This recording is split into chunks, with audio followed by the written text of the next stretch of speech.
Welcome to the Deep Dive. Today we are jumping straight into a really highly charged analysis of a recent U.S. federal government shutdown. We've got a piece of political commentary here that, well, it doesn't just critique, it assigns some very intense blame for what it calls the Democratic leadership's decision to cave. That's right. And our source material is, aggressive. It's not pulling any punches. And our job here is to be your impartial guides. Exactly. The mission for you, the listener, is to really understand the central claims being made here. They allege a huge strategic failure, all centered on the refusal or maybe inability to secure those critical Obamacare subsidies. So we're going to unpack that. How the source connects this one decision to political strategy, to alleged donor influence, and what it sees as a manipulation of the party's own base. And just to set the stage, it's important to remember the context. The source really emphasizes this. This shutdown went on for about 6 weeks. 6 weeks. Yeah. And the main sticking point, the whole fight, was over these subsidy vouchers for the Affordable Care Act, Obamacare. Right, because Republicans and Donald Trump were actively trying to gut those subsidies. Yeah. So the Democrats were supposed to be using this shutdown as leverage to protect them. And that really brings us to the core critique, this idea that Democrats had this moment of immense, almost existential leverage. Okay, so let's break that down, this idea of leverage.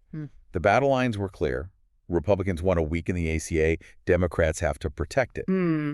And since you can't reopen the government without Democratic votes, their power, at least on paper, should have been absolute. Exactly. The source just hammers this point, saying Democrats had, and I'm quoting here, the most amount of leverage they could possibly have to force those subsidies into the bill. They held all the cards. They held all the necessary votes, and yet they bended and caved. They let a deal go through that didn't secure the subsidies. And the source sees that as an inexcusable failure. An inexcusable failure to use political power for a policy that is, absolutely crucial to their base. And this isn't just a theoretical failure.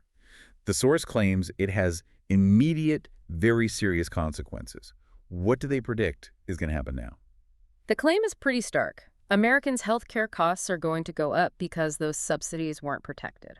Wow. The source basically views the entire Affordable Care Act as being served up as a consolation prize to the GOP in this whole negotiation.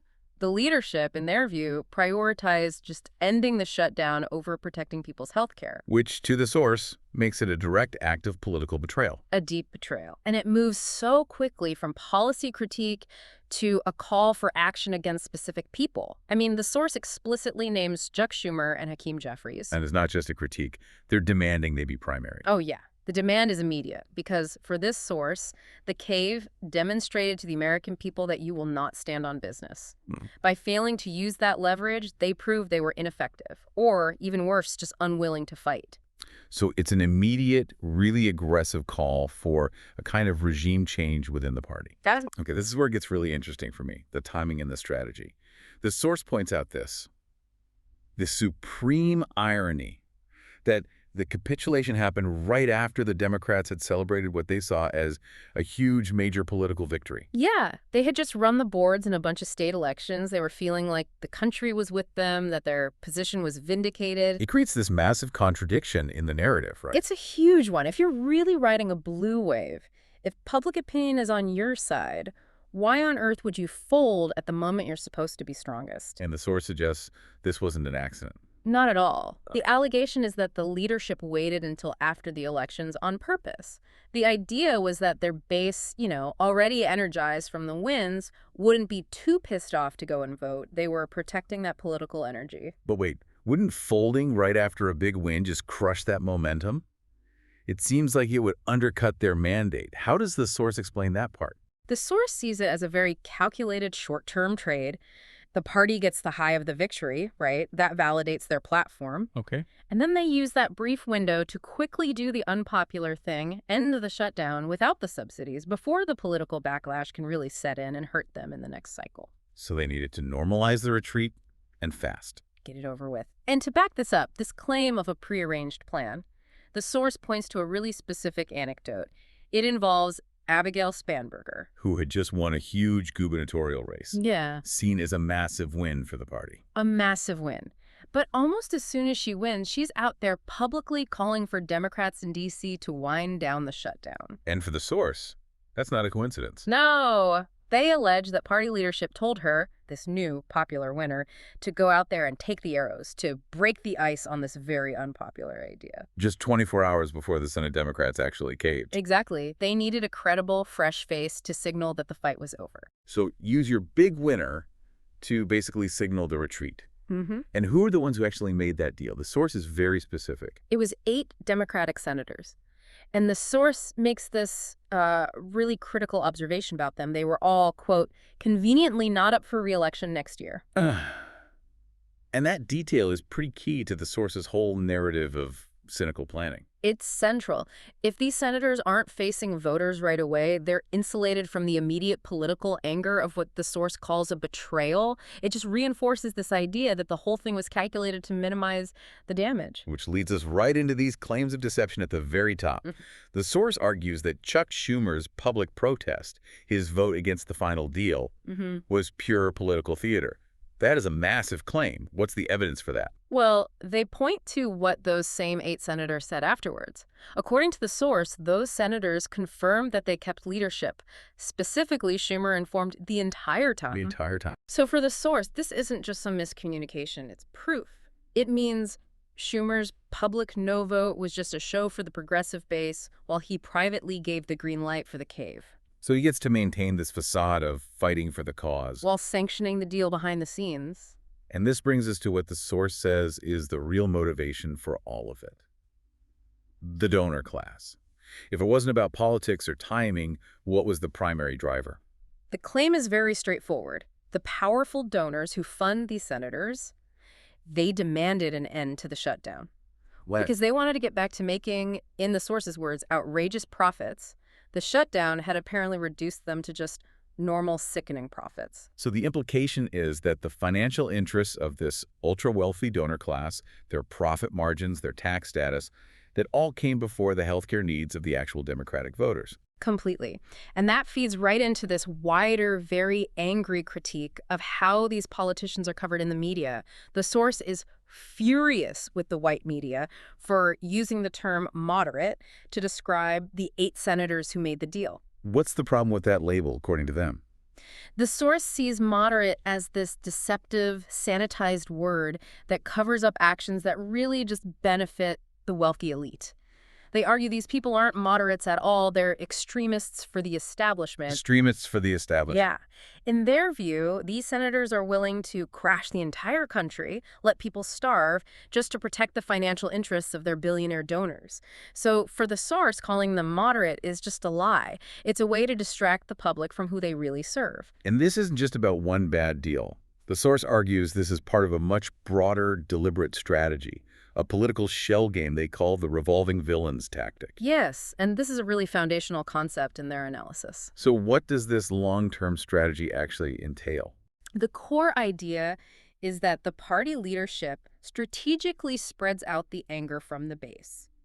See, if it was the same leader or the same small group making these bad deals with the GOP over and over again, the base would eventually catch on and organize against them. Precisely. So the goal is to spread the betrayal around. Today, it's these 8 senators. Next month, it's some committee chairman in the House. So it always looks like a one-off. It looks like a bunch of coincidences or just the actions of a few confused members. And that confusion prevents the public from seeing what the source calls the systemic pattern of controlled opposition. So you keep the base busy blaming the individual henchmen.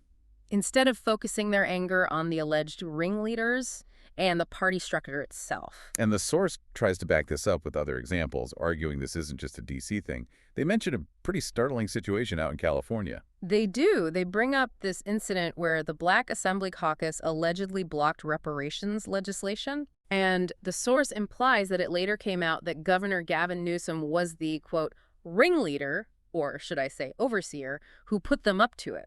So they use that example to say this kind of political theater, this intentional confusion, is just standard operating procedure for the whole party. It's not an isolated incident. It's how they operate. And this connects directly to the source's main thesis about what the party actually stands for, or doesn't. The lack of substantive policy goals. Yeah. They claim Democrats have basically been running to suck up to the same donor class as Republicans and haven't truly stood for any big, meaningful policy since, what, the 1960s? It's a fundamental critique of who the party champions. The source argues the party prioritizes what they call white leftist issues over black demands, and they use some really pointed examples to draw this contrast. Okay, what's an example of a demand they claim is being ignored? Well, on one hand, they point to the black survivors of the Tulsa Race Massacre.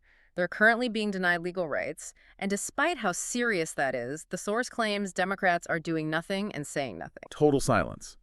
And what do they contrast that with? What's an example of an issue they say is being protected? They highlight that when conservative Justice Clarence Thomas suggested the Supreme Court should revisit the marriage equality decision, Obergefell, the court actually declined to take up the lawsuit. And the source's conclusion from that is that issues prioritized by white leftists are being respected and protected by the establishment, whereas demands rooted in historical black injustice, like Tulsa, are just ignored. And they tie this back to the leadership with a quote from Vice President Kamala Harris, who apparently suggested she won't do anything that only benefits black people. Yeah, and the commentary interprets that quote as this definitive statement from the top, that the party explicitly refuses to focus on policies that prioritize the black community's unique needs. It just reinforces their belief that the party will only benefit themselves and their donors. So if we synthesize all of this, this incredibly critical analysis, the source is basically saying this shutdown cave is just the latest flip-flop. And it proves that the Democratic Party is operating as a kind of calculated, controlled opposition. And because of that, voting for them makes, in their words, no sense. That is the ultimate inescapable conclusion from this source, and it really forces us to consider a challenging final thought, going back to that revolving villains idea. Yeah. If this constant pattern of inconsistency, of disappointment, if it is, as the source argues, a deliberate strategy to manage and diffuse anger, and not just, incompetence or a series of accidents. Right. What does that imply about the kind of political pressure or the kind of organization that voters would need to actually disrupt that shell game? What happens when voters start blaming the individual henchmen who make the deals and instead focus all their scrutiny on the alleged ringleaders orchestrating the whole strategy? It definitely raises the stakes. It suggests that if this source is correct, voters need to organize not just against a policy failure, but against what they see as a systemic strategic deception. Thanks for helping us dive into these really powerful claims. Always a pleasure.